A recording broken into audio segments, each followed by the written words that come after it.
You have a secret song locked away in Dollywood that will be released in 2045. That's the truth.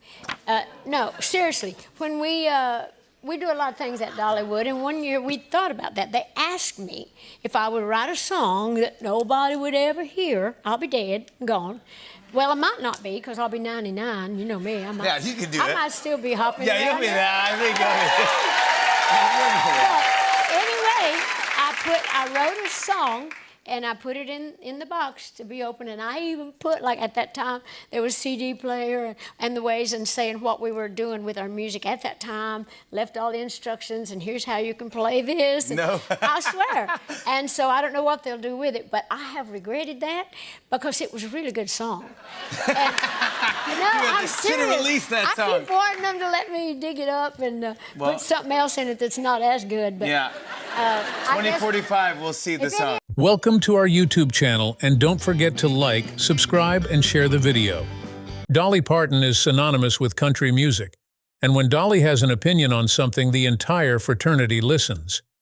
So when she decided to speak her mind about her latest cookbook, Beyoncé being snubbed by the Country Music Association Awards, and Taylor Swift's bubbly personality, everyone just has to shut up and listen.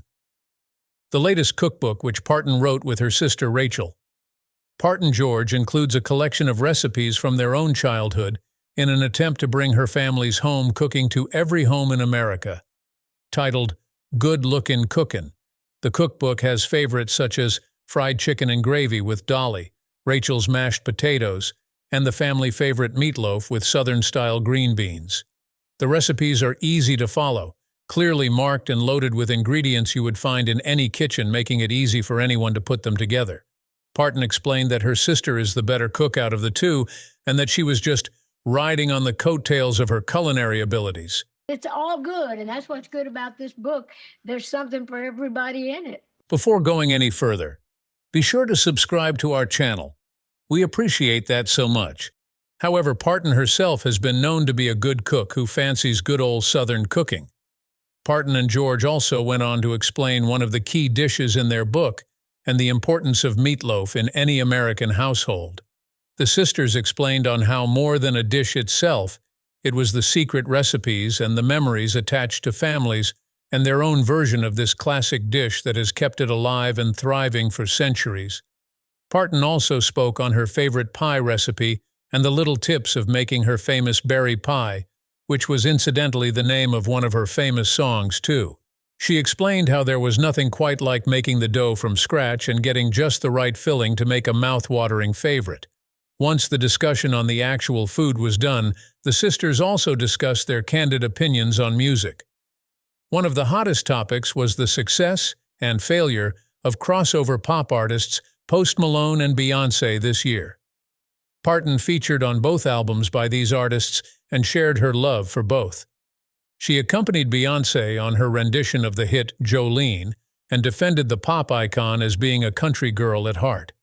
Of Malone, she also spoke fondly, stating that both albums and their respective artists were great in their own right. The country legend was also quick to diplomatically tackle the issue of Beyoncé not being among the nominees for the CMA Awards this year. She said that although the country music fans had embraced Beyoncé's album wholeheartedly and appreciated her attempt at the genre, there was also 100% country musicians who had done a lot this year that deserved equal, if not more, recognition.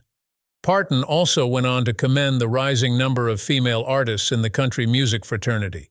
She spoke fondly of new artists like Sabrina Carpenter and Chappelle Roan, whom she called amazing, and of course of Taylor Swift, who began her journey and then took the pop world by storm, much like Parton herself did many years ago. Parton said she was proud of all the girls that were making a name for themselves in the music business and coming out with music that resonated with women and girls specifically around the world. Taylor Swift is amazing what she has done with her career. I just admire her very much and how she's handled her business, her personal life, and what all she has meant to so many young people. She's been a great inspiration, and Lord knows we need some uplifting people and things this day and time, so I'm proud of all of them. I'm old enough to feel like their aunt or somebody that's kind of looking down and saying, "Yay, you go." I think they're all great in their own way, the multi-platinum artist said.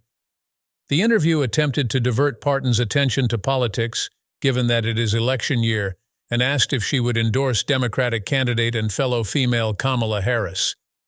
At this point, Parton's publicist stepped in and signaled that time was up. However, Parton, in her own sweet way, proceeded to answer the questions with a vague, "I don't talk politics anyway," and an all-knowing smile.